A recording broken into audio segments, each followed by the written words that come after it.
Prayagraj police आयुक्त द्वारा थाना सिविल लाइंस पर गणमान्य संभ्रांत व्यक्तियों के साथ गोष्ठी कर लागू किए गए नए आपराधिक कानूनों, भारतीय न्याय संहिता, भारतीय नागरिक सुरक्षा संहिता तथा भारतीय साक्ष्य अधिनियम 2023 के महत्वपूर्ण बदलाव के संबंध में जानकारी देते हुए जागरूक किया गया। उपरोक्त जागरूकता कार्यक्रम में पुलिस उपायुक्त, नगर सहायक पुलिस आयुक्त सिविल लाइंस तथा प्रभारी निरीक्षक सिविल लाइंस उपस्थित रहे। 1 जुलाई 2024 हमें याद रहेगा, क्योंकि ये जो कानून हम बदले जा रहे हैं इनमें बहुत सारे प्राविधान 19वीं शताब्दी के हैं, 1860 के, 1872 के। सीआरपीसी में कुछ चेंजेस 1973 में हुए थे, बट उसको भी चेंज करते हुए जो अब नए परिप्रेक्ष्य में जो कानून इस देश में होने चाहिए, इस देश को आगे बढ़ाने के लिए, वो कानून आज इम्प्लीमेंट हो रहे हैं और इम्प्लीमेंट हो गए हैं रात्रि से। और नई एफआईआर भी उन नए सेक्शंस में, नए कानूनों में दर्ज होनी शुरू हो गई है। आप जानते होंगे कि ये जो पूर्व में कानून बने थे, ये जैसा कि मेरे अभी साथी अधिकारी ने बताया कि ब्रिटिश टाइम के थे, और ये उस समय की जो परिस्थितियां थी, मान लीजिए किसी भी देश में या किसी भी क्षेत्र में जो कानून बनते हैं वो वहाँ की भौगोलिक स्थिति क्या है, वहाँ का कल्चर क्या है, वहाँ पे किस तरह के मुद्दे आते हैं, उनको कैसे डील करना है, उन सब चीज़ों को ध्यान में रख के वो कानून बनाए जाते हैं। उस समय ये कानून एक तरह से तो ब्रिटिश राज के इंटरेस्ट को ध्यान में रखते हुए बनाए गए थे कि वो राज चलता रहे। अब हम एक दूसरे परिप्रेक्ष्य में है, दूसरे समय में है, दूसरे टाइम में है, जहाँ पर ये चेंजेस होने की बहुत आवश्यकता थी और फाइनली ये चेंजेस किए गए हैं। मैं ये नहीं कहता कि ये चेंजेस फाइनल है कि आगे नहीं, ये एक डायनामिक प्रोसेस है जो आगे भी फॉलो होता रहना चाहिए। पूर्व में भी अमेंडमेंट्स होती रही, जो एग्जिस्टिंग लॉज है उनमें होती रही, बट ये जो नए हैं उन सब चीज़ों को जो आज की डेट में आवश्यक है उनको इनकॉर्पोरेट करके बना लिया गया है। और आगे भी मुझे उम्मीद है कि हम बढ़ते रहेंगे, नई चीज़ें देखते रहेंगे और उस हिसाब से जनता को न्याय मिल सके, ये उस दिशा में कार्रवाई बढ़ती रहेगी। ये जो लॉज हैं इसमें जो अवधारणा है वो पहले से थोड़ी डिफरेंट कर दी गई है।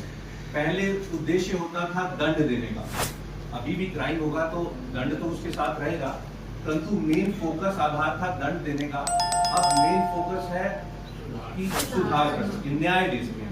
और उसमें भी जैसे कि अभी एसीपी साहब ने भी बताया कि कैसे कम्युनिटी सर्विस को भी इंक्लूड किया गया है।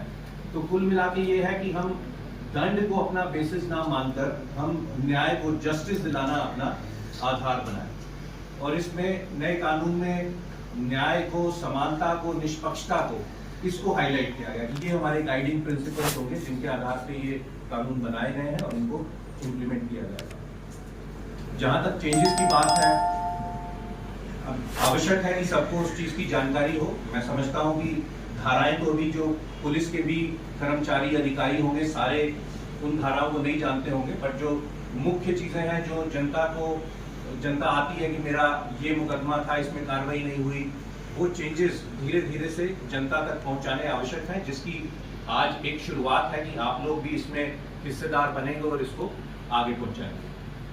अब 302 हत्या की बात करते थे, वो 103 हो गया, चोरी 379 सबको मालूम होता था, वो 303 हो गई, बलात्कार 376 कहते थे, 64 हो गया। तो ये धीरे धीरे सब लोगों को इसकी जानकारी होगी, बट खासत क्या है, किस तरह से अब न्याय प्रणाली में चेंज लाना है, वो ज्यादा इम्पोर्टेंट है।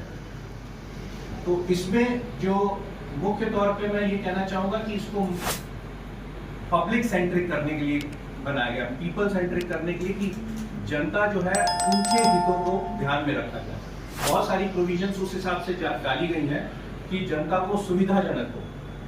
अब जैसे एफआईआर लेने से ही, हम एफआईआर दर्ज करने की बात से ही अगर शुरुआत करते हैं, 0 एफआईआर कई क्षेत्रों में पहले भी होता था, कई डिस्ट्रिक्ट्स में, स्टेट्स में, बट वो एट डिस्क्रिशन हो जाता था। अब उसको लॉ में मैंडेटरी कर दिया गया, 0 एफआईआर। अगर कहीं और के क्षेत्र में कोई घटना हुई है, आप उस क्षेत्र में नहीं पहुंच सकते हैं किसी कारणवश, तो आप स्थानीय थाना पे जाके भी एक 0 एफआईआर दर्ज करा सकते हैं, जो फिर वहां पर ट्रांसफर होकर वहां पर इसकी इन्वेस्टिगेशन हो सके। ई एफआईआर को भी मैंडेटरी कर दिया, इलेक्ट्रॉनिक फॉर्म में एफआईआर।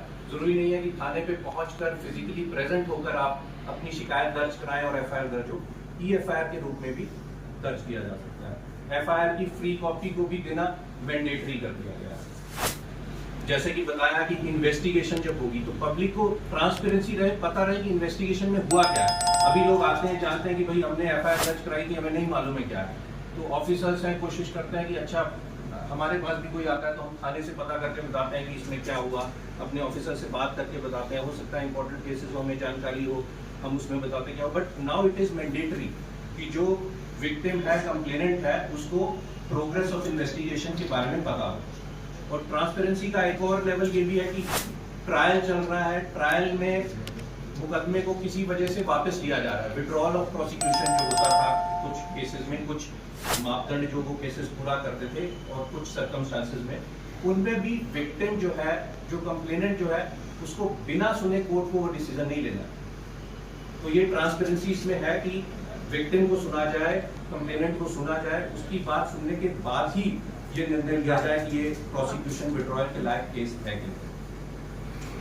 इसके साथ साथ और सुगम बनाने के लिए टेक्नोलॉजी का इस्तेमाल पे भी फोकस किया गया है, जिससे स्पीडी जस्टिस मिल सके, चाहे वो इन्वेस्टिगेशन का पार्ट हो, चाहे वो ट्रायल के दौरान की बात हो। इन्वेस्टिगेशन में भी बहुत सारी चीजें हैं जो कि इलेक्ट्रॉनिकली कर सकते हैं। जैसे कि मेरे साथी अधिकारीगण ने बताया, आप एविडेंसेस जो रिकॉर्ड कर सकते हो, जो स्टेटमेंट्स आपने रिकॉर्ड करनी है वो आप इलेक्ट्रॉनिकली रिकॉर्ड कर सकते हो। ऑडियो विजुअल रिकॉर्डिंग हो सकती है। जो डॉक्यूमेंट सबमिट करने हैं, इन्वेस्टिगेशन में सबमिट करने हैं, वो इलेक्ट्रॉनिक डॉक्यूमेंट्स हो सकते हैं। ये व्यवस्थाएं भी उसमें की गई हैं। जो हो सकती है फास्ट ई बयान लेने की व्यवस्था है, इलेक्ट्रॉनिक बयान, इलेक्ट्रॉनिक अपीयरेंस। आपके जो ट्रायल्स चल रहे हैं उसमें जो अपीयरेंस है, जरूरी नहीं है कि फिजिकल अपीयरेंस को कोर्ट में जाके एक व्यवस्था